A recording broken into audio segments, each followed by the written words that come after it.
1 2 3 4 5 6 7 8 9 10 11 11টা পানির বোতল আমাদের দিয়ে গেছে আমাদের বাঙালি ভাই, আলহামদুলিল্লাহ। আর এই কফি টফি যা থাকে এগুলো তো আমাদের কিছুই খাওয়া হচ্ছে না, কারণ বাইরে থাকা হচ্ছে রোজা। আর দুইটা চুলা আছে, দেখেন আমাদের অ্যাসিডিটির ওষুধ। দুইটা চুলাও আছে, একটা কফি মেশিন আছে, পানির ক্যাটল আছে চা বানানোর জন্য। যাই হোক, আর কাবার্ড, বেসিন। আসসালামু আলাইকুম এভরিওয়ান, আশা করি সবাই অনেক ভালো আছেন। তো মদিনায় আজকে দ্বিতীয় আর তৃতীয় দিনের একসাথে করে একটা ব্লগ নিয়ে চলে আসলাম। তো দ্বিতীয় দিন ছিল, আমরা হোটেল রুম থেকে বের হয়ে ডিরেক্ট ইফতার করতে চলে আসলাম। তো সোনারগাঁ রেস্টুরেন্টে ওদের এই হালিমটা কিন্তু খুব মজা লেগেছে আমার, সাথে ওদের যে ইফতার প্ল্যাটার সেই আইটেমগুলোও ভালোই লেগেছে। তো ইয়াসির ভাইদের সাথে গতকাল তো আমরা একসাথে সেহরি করেছি, আর আজকে ইফতারটা করলাম। তো ওনারা ইফতার শেষ করে আমাদের থেকে বিদায় নিয়ে চলে গেল, কারণ কালকে ওনাদের সকালে ফ্লাইট, ওনারা ব্যাক করছেন অস্ট্রেলিয়াতে। তো আমাদের আরও 2 দিন সময় আছে। তো আমরা ওনাদের বিদায় দিয়ে এখন চলে আসলাম মদিনার এই ছোট্ট জায়গাটাতে। এখানে ছোট ছোট অনেক শপ আছে, সুভিনিয়র, তারপরে খাবারের দোকান। এই জায়গাটা কিন্তু ইনস্টাগ্রাম, টিকটকে অনেক ভাইরাল। যারাই ওমরা করতে বা বড় হজ করতে আসে, মদিনাতে আসে যারা, সবাই কিন্তু এই জায়গাটাতে আসে। আর এই দোকানটার অনেক ভিডিও আমি টিকটকে দেখেছি। এই ফোন কাভার, ছোট ছোট অনেক সুভিনিয়র, কিউট কিউট জিনিসের দোকানটাতে মেয়েরা এসে কিন্তু শপিং করে। তো অনেক দেখেছি ভিডিও এই দোকানটা, তো এখন সামনাসামনি দেখছি। আসলে জিনিসগুলো খুব সুন্দর, কিউট কিউট। মোবাইলে লাগানোর জন্য বিভিন্ন ম্যাগনেট, যেমন এগুলো কিন্তু আপনি মোবাইলের পেছনে কাভারটা লাগিয়ে তারপর এই ম্যাগনেটটা লাগাতে পারেন, এরকম আর কি। তো সুন্দর ছিল জিনিসগুলো। আর এগুলোর প্রাইসও তেমন ছিল না, উইদিন 10 পাউন্ডের ভেতরে আপনি এক একটা পিস কিনতে পারবেন। যেমন আমি এখন যেটা ধরে আছি, এটার প্রাইস মেবি 7 to 8 পাউন্ড ছিল, এক্স্যাক্ট মনে নেই আমার। আর এই কাভারটা হচ্ছে মসজিদে নববীর যে কার্পেট, সেটার প্রিন্ট। তো এই প্রিন্টের জায়নামাজও কিন্তু অনেকে কিনে নিয়ে যায়। আর এখন যে জায়গাটাতে এসেছি, এটা হচ্ছে সেই আমরা যে টিকটক, তারপর ইনস্টাগ্রামে মদিনার ভাইরাল রোজ আইসক্রিমের ভিডিওগুলো দেখেছি, এখানে কিন্তু ওরা সেটা অ্যাডভার্টাইজ করছে ওদের দোকান থেকে, যাতে সবাই রোজ আইসক্রিমটা কিনে। তো ইনশাল্লাহ আমি কালকে আসবো। আজকে আমি দেখে গেলাম এই জায়গাটা, এরকম আরও কয়েকটা দোকানই আছে আশেপাশে এই রোজ আইসক্রিম বিক্রি করে। তো আমি এটাতেই আসবো ইনশাল্লাহ কালকে, আজকে আর করলাম না, দেখে গেলাম যে কোথায় আছে। তো এরপর আশেপাশে আরও অনেক ছোট ছোট সুভিনিয়র দোকান আছে, সেগুলাতেও ঘুরলাম। এই দোকানটা অনেক সুন্দর ছিল, এখানে কিছু ইউনিক জিনিস দেখেছি আমি, খুবই কিউট লেগেছে আমার কাছে। যেমন এই ছোট ছোট ম্যাগনেটগুলো, এগুলো সবই কিন্তু ফোনের কাভারে লাগানোর জন্য। আমি এখানে দেখলাম মেয়েদের ফোনের কাভার, তারপর কাভার লাগানোর জন্য ম্যাগনেট স্টিকার, এগুলার দোকান অনেক। আই থিঙ্ক যে একটা দোকান থেকে ভাইরাল হয়েছে, তারপর থেকে আরও দেখা যায় এইসব আইটেমের দোকানই ওনারা বেশি দিচ্ছেন, বা তাদের সবগুলাতে, সুভিনিয়র সবগুলাতে এই আইটেমগুলো বেশি উঠেছেন। যেমন এই ফোন কাভারটা আমার কাছে খুব ভালো লেগেছে। তো আজকে আমি কিছু নিচ্ছি না, আমাদের হাতে যেহেতু আরও 2টা দিন আছে, তো আজকে আমি দেখে যাচ্ছি, আমার যা যা পছন্দ হয় কালকে এসে হয়তো বা আমি নিয়ে নিব। কারণ আজকে একটু পরে আমার একটা মলে যাওয়ার ইচ্ছা আছে, আমি এগুলো ভিডিওতে দেখে রেখেছিলাম, ওখানে যে আমি কিছু জিনিসপত্র কেনাকাটা করব। তো এখন প্রায় 10টা-11টার মতো বেজে গিয়েছে। হাঁটতে হাঁটতে আমাদের দুজনেরই একটু একটু ক্ষুধা লেগেছে, কারণ আমরা তো সেই সন্ধ্যায় ইফতার করলাম। তো মাঝখানে আমরা এখানে একটু পিৎজা খেয়ে নিচ্ছি। অনেক দিন কিন্তু আপনি অন্য দেশের খাবার খেতে থাকলে হঠাৎ করে আপনার একটু ফাস্টফুড খাওয়ার একটা ক্রেভিং হবে, একটু পিৎজা, একটু বার্গার, একটু ফ্রাইস, এগুলো খাওয়ার ইচ্ছে হবে। আমরা এখন আবার হাঁটতে হাঁটতে মসজিদে নববীর উপর দিয়ে ক্রস করে 333 নাম্বার গেটের ওই পাশ দিয়ে একটা জায়গায় যাব, যেটা আমি ভিডিওতে দেখেছি, যেখানে কিনা এই জায়নামাজ তসবিহ এগুলা কিনতে পাওয়া যায়। তো এখানে এসে আমি সবার নাম লেখানো জায়নামাজ নিয়ে নিলাম।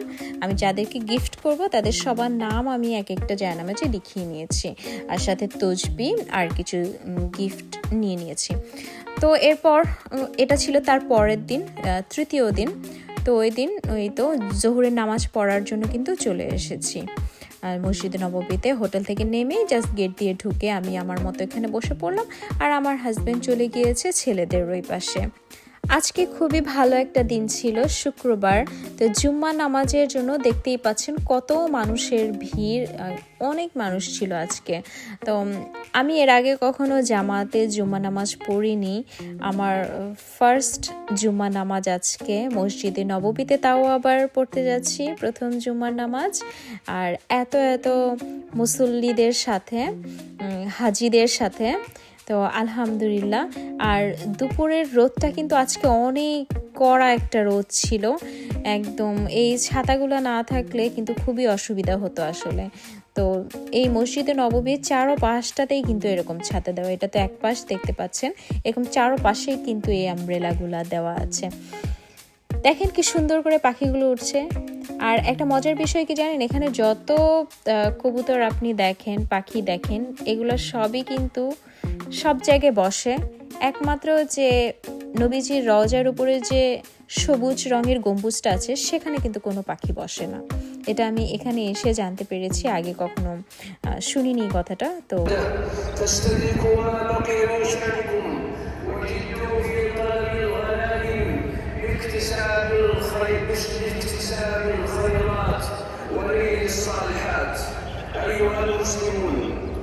إن ربنا جل وعلا كريم، من استضاء بهداه هداه، ومن انقطع إليه كفاه، ومن حط رحاله ببابه آواه، ومن أعرض عنه ناداه। নামাজ শেষ করার পর আমরা একটু রুমে এসেছিলাম, কিছু কাপড় লন্ড্রিতে দিতে হবে আমাদের। মক্কার মতো মদিনার হোটেলের সামনে কিন্তু এক বাঙালি ভাই আমাদের কার্ড দিয়ে দিয়েছিলেন, তো ওনার সাথে কন্ট্যাক্ট করেই এখন আমরা কিছু কাপড় ওনাকে লন্ড্রি করতে দিয়ে দিচ্ছি। তারপর আমরা একটা ক্যাব নিয়ে নিলাম, এখান থেকে এখন যাচ্ছি মসজিদ আল কুবাতে। ওখানে আমাদের নবীজি হজরত মোহাম্মদ সাল্লাল্লাহু আলাইহি ওয়াসাল্লাম মাঝে মাঝে নামাজ পড়তেন, ঈদের নামাজ পড়াতেন। তো ওখান থেকে আবার যাব আমরা উহুদ পাহাড়ে। তো মদিনায় আসলে মসজিদ আল কুবা, মসজিদ আল কিবলাতাইন আর উহুদ পাহাড়, এই তিনটা জায়গায় মানুষ অবশ্যই যায়। আরও কিছু জায়গা আছে আমি দেখে রেখেছিলাম, কিন্তু আসলে রোজার মধ্যে এত জায়গা কাভার করা যায় না। যেহেতু মাত্র এসেছি আমরা 4 দিনের জন্য, তো রোজা রেখে আসলে টাইমের একটা ব্যাপার থাকে, টাইমলি নামাজ পড়ার একটা ব্যাপার থাকে, ইফতারের একটা ব্যাপার থাকে, যার কারণে আসলে হয়ে ওঠে না। তো অ্যাটলিস্ট 2 উইকসের জন্য যদি আর কি আসা যায় মক্কা মদিনা মিলিয়ে, তাহলে একটু কাভার করা যায় অনেক জায়গায়। তো যাই হোক, ওই যে দূর থেকে মসজিদ আল কুবা দেখা যাচ্ছে, মসজিদটা কিন্তু দেখতে সুন্দর দূর থেকে, একদম সাদা মসজিদটা। সামনে থেকে আমি সুন্দরভাবে এরকম ভিডিও নিতে পারিনি, তো গাড়ি থেকে যে পুরা মসজিদটার একটা ভিডিও নিয়েছি, তো এটাতে আমার কাছে ভালো লেগেছে। আজকে কিন্তু প্রচণ্ড গরম ছিল, একদম কড়া একটা রোদ ছিল, দেখে না গরমটা খুব লাগছিল। একদম এই জায়গাটা খোলা ছিল, মাথার ওপর রোদটা খুব আর কি ফিল হচ্ছিল আমাদের। তো যাই হোক, তার মাঝখানে ভর দুপুর ছিল, মেইনলি এটার জন্য হতে পারে। তো এখন আমি চলে যাব একটু অজু করতে। অজু করে আমি চলে যাব মেয়েদের নামাজের স্থানে, আর আমার হাজব্যান্ড চলে যাবে পুরুষদের নামাজের স্থানে। আর অবশ্যই কিন্তু জুতা খুলে তারপর মসজিদের ভেতরে ঢুকতে হবে। মক্কা মদিনাতে আসলে আপনি যে মসজিদগুলোতে যাবেন সেখানে অবশ্যই আপনাকে 2 রাকাত করে নফল নামাজ আদায় করতে হবে। তো আমি এখানে 2 রাকাত নফল নামাজ পড়ে নিলাম। অনেকে বসে কিন্তু কোরআন পাঠ করছিল, আরও নামাজ পড়ছিল। তো আমরা তো এখান থেকে আবার চলে যাব উহুদ পাহাড়ে। তো আমরা বের হয়ে একটা ক্যাব নিয়ে নিলাম, এখান থেকে উহুদ পাহাড়ে যেতে 10 থেকে 15 মিনিট সময় লাগবে। তো উহুদ পাহাড় দেখার আমার অনেক ইচ্ছা ছিল, কারণ নবীজি সাল্লাল্লাহু আলাইহি ওয়াসাল্লাম কিন্তু উহুদ পাহাড়কে বলেছেন যে এই উহুদ আমার, আমি উহুদের। আর উহুদ পাহাড়টা কিন্তু জান্নাতেও থাকবে, জাবালে উহুদ। তো ওই যে দেখা যাচ্ছে উহুদ পাহাড়, আলহামদুলিল্লাহ আল্লাহ উহুদ পাহাড় দেখার সৌভাগ্য আমাদের করে দিয়েছেন। আর উহুদের যুদ্ধের কথা তো আমরা ছোটবেলায় ইসলাম ধর্ম বইয়ে অনেক পড়েছি, তো এই নামটার সাথে আমরা সবাই কিন্তু পরিচিত। তো আমরা যে গাড়িটা নিয়েছি, এই ড্রাইভারটা আমাদেরকে অনেক কিছু বর্ণনা করছিল, অনেক কিছু তথ্যই দিচ্ছিল, ভালোই। তো এখানে আসলাম, এই তো উহুদ পাহাড়ের পাশেই এরকম একটা সুন্দর খোলামেলা জায়গা আছে। এখানে ফ্যামিলি নিয়ে আসলে, বাচ্চা কাচ্চা নিয়ে আসলে কিন্তু সুন্দর একটা জায়গা। তারপরে ছাউনি সহ বসার কিছু জায়গা আছে, কিছু ফুড কোর্টও আছে দেখলাম। এই তো বড় পাহাড়, উহুদ পাহাড় দেখছি। আর উহুদের যুদ্ধে হচ্ছে যে সাহাবীরা মৃত্যুবরণ করেছিল তাদের কবরও কিন্তু ওই পাশটাতে আছে, একটু পর আমরা সেখানে যাব। আর আমরা মক্কা মদিনায় যেখানেই গেলাম সেখানেই দেখলাম প্রচুর পরিমাণে মানুষ। আপনি কোনো জায়গা মানুষ ছাড়া দেখবেন না। সারা বছরই কিন্তু এই জায়গাগুলোতে আমাদের ধর্মপ্রাণ মুসলমানরা সফর করতে আসে, দেখতে আসে এই জায়গাগুলো। তা আমরা এখন যাচ্ছি ওই 70 জন সাহাবীর যে কবর, সেই স্থানটাতে। উহুদের যুদ্ধে মহানবী সাল্লাল্লাহু আলাইহি ওয়াসাল্লামের সাথে যেসব সাহাবীরা শহীদ হয়েছিলেন তাদের কবর কিন্তু এই জায়গায় দেয়া হয়েছিল। এই জায়গাটা পুরোটাই কিন্তু বাউন্ডারি করে দেয়া আছে, আর পুরোটা একটা সমতল ভূমি এখন হয়ে গিয়েছে, সমান জায়গা। কবরের কোনো চিহ্ন আসলে দেখা যায় না, বাট এখানে অনেক বছর আগে তাদের কবরগুলা ছিল। তো এটাকে সৌদি সরকার এভাবেই সংরক্ষণ করে রেখে দিয়েছে, সবাই যাতে এসে দেখতে পারে স্থানটা। তো এখান থেকে আমাদেরকে এখন নিয়ে যাওয়া হবে একটা গুহার কাছে। আমাদের যে ড্রাইভার ছিলেন তিনি বললেন 5 মিনিট দূরে আছে। তো এই গুহাটার কাছে আমরা চলে এসেছি। উহুদ পাহাড়ের এই গুহাটাতেই মহানবী কিন্তু শত্রুদের থেকে বাঁচার জন্য, আক্রমণ থেকে এই গুহাটায় আশ্রয় নিয়েছিলেন। তো এটার কারণে অনেক মানুষ কিন্তু অবশ্যই এই গুহাটা দেখতে আসে। তো আমাদেরও ভেতরে যাওয়ার সৌভাগ্য হয়েছে, আমরা যে একটু টাচ করে এসেছি আলহামদুলিল্লাহ। আর উনি কিন্তু এই উহুদ পাহাড়ে জয়ী লাভ করেছিলেন, এবং জয়ী হওয়ার পরে এখানে উনি 2 রাকাত নামাজ পড়েছিলেন, নফল নামাজ। তো এই নামাজ পড়ার জন্য ছোট্ট একটা উনি মসজিদের মতো বানিয়েছিলেন, সেখানে আমরা 2 রাকাত নামাজও আদায় করে নিয়েছি। তো সেখান থেকে এখন আমরা চলে এসেছি আমাদের হোটেলের কাছে।